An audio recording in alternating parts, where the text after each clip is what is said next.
and welcome to this special edition of FYI. I'm Elaine Chang-Baxter, the Director of Partnerships for Montgomery County Public Schools.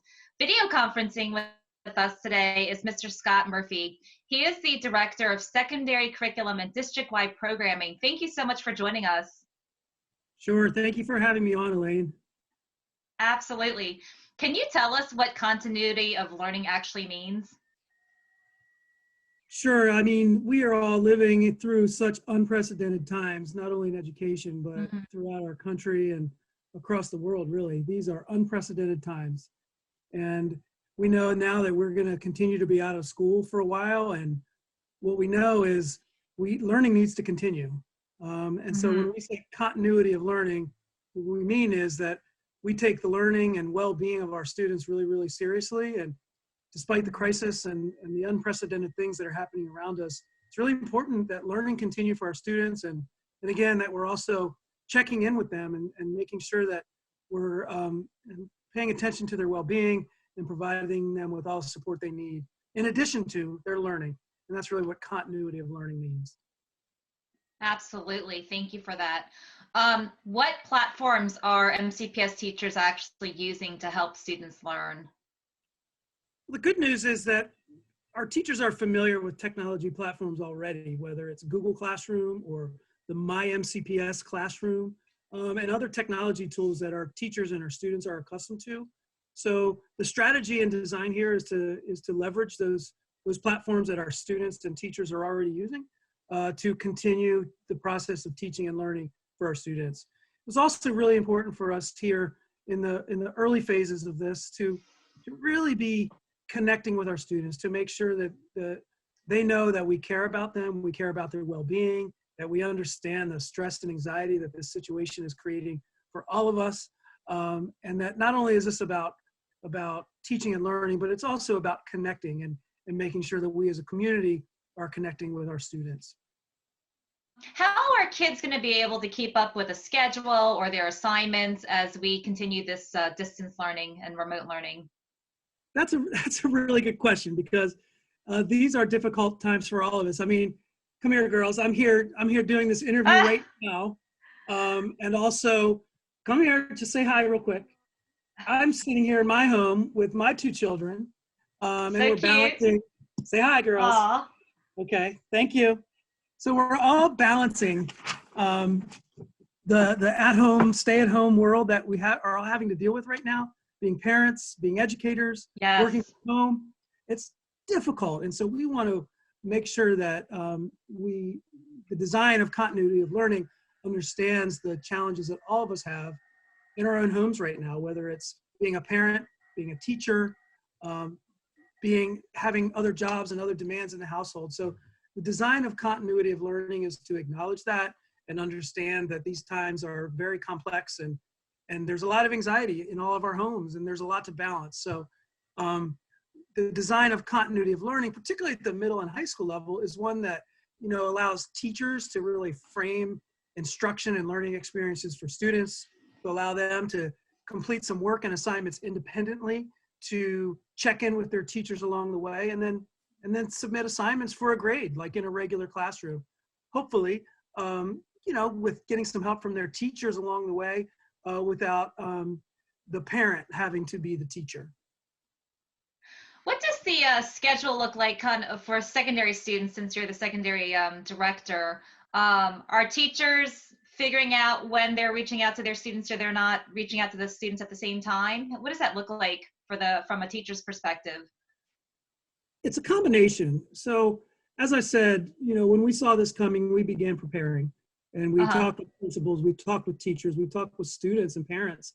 And what we know is that the schedule of this remote distance learning needs to be both flexible and also have structure. It needs to have flexibility and structure. So at the middle and high school level, really it tries to accomplish those things by having some structure where students know when their assignments are going to be pushed out, where teaching is going to be pushed out digitally from their teachers. They know when their teachers are available and that they know when their assignments are due, but also some flexibility. So those schedules, when teachers are available, or office hours, if you will be coordinated at each of the local schools and then communicated in each local school community So again, that there is that flexibility to meet the needs of students in a school community, meet the needs of teachers and educators in a school, but also provide the structure that we know all of our students need.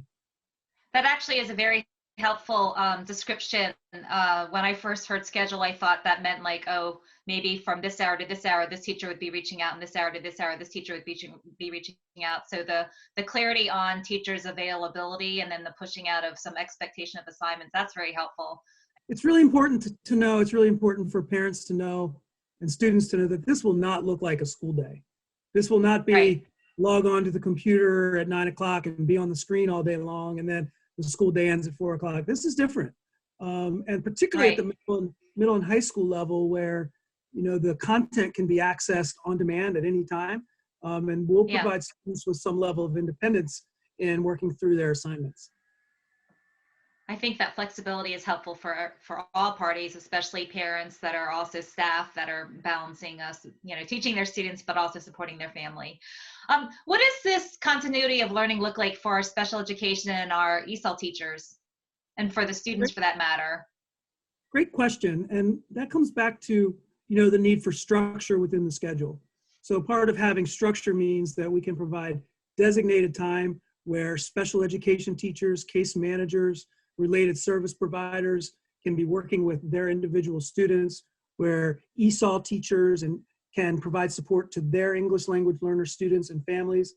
Also, our other professionals like our school counselors, our parent community coordinators, our pupil personnel workers, really dedicated time where within the schedule that we know that they will have opportunities to check in with students, check in with families, check in on their well-being, make sure they're connected with the technology, and provide them whatever support they may need in order to go through this continuity of learning.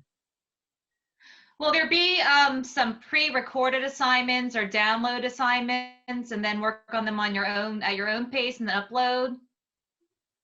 Yes. Mixture? Okay. At the middle and high school level, that's really a lot of the design, that teachers will pre-record lessons. Teachers will pre-record lessons. They will develop content, frame out assignments for their students, and send it out so that students can access it at any time, and then begin a series of learning experiences before they check in with their teacher the next time. So a lot of it is, at the middle and high school level especially, is pre-recorded for that sort of on-demand, anytime access for students. Every course that a student is enrolled in, they will be hearing from the teacher. So whether it's the English and math teacher and those core classes that are required for graduation, or the physical education teacher, or the music teacher, or the hundreds of electives that we have across our high schools, every single student will be hearing from every one of their teachers with learning assignments and activities to do. So whether it's physical education or music or English or math, science or social studies, even our world languages and technology classes, they will all be experiencing continuity of learning for all of the courses in which they are enrolled. That's incredible. Do parents need to play a role in this continuity of learning, or are there any expectations for parents? What would you say or suggest to our parents? Well, again, we know that these are trying times to be parents, to managing the crisis around us. Many of our families have other hardships that are going on while also trying to maintain continuity of learning for our students. So what I would say would be like what we always say in our school communities, which is we need you involved. We want our parents engaged. We want our parents understanding the types of learning experiences that our students are having, to provide our kids with help when they need it. Just like we help them with homework at night, we're helping them with continuity of learning. We also want parents to ask us questions. So if there's things that need to be clarified, email the teacher, respond to the different ways that they're sending out information in My MCPS Classroom. We really want that two-way communication, just like we do when school is in session. So that's the kind of involvement that we welcome, invite, and hope to have. Is it important for our secondary students to maintain a schedule of some sort?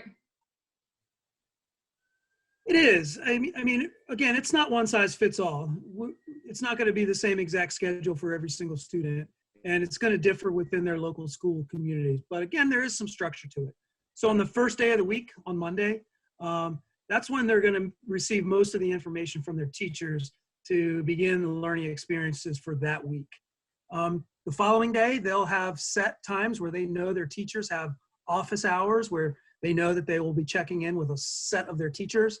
The day after that will be another set of their teachers, and then it will rotate according to the schedule that each local school develops and communicates out. So it is important that students begin to fall into structures and routines that sync up with the schedules that their schools have created for them. And I actually probably need to remind myself that I keep thinking that there's going to be some hour with a teacher, everybody's, teleconferencing in, and that's not necessarily the case. So there's that flexibility for students to work at their own pace, but then check in with their teacher.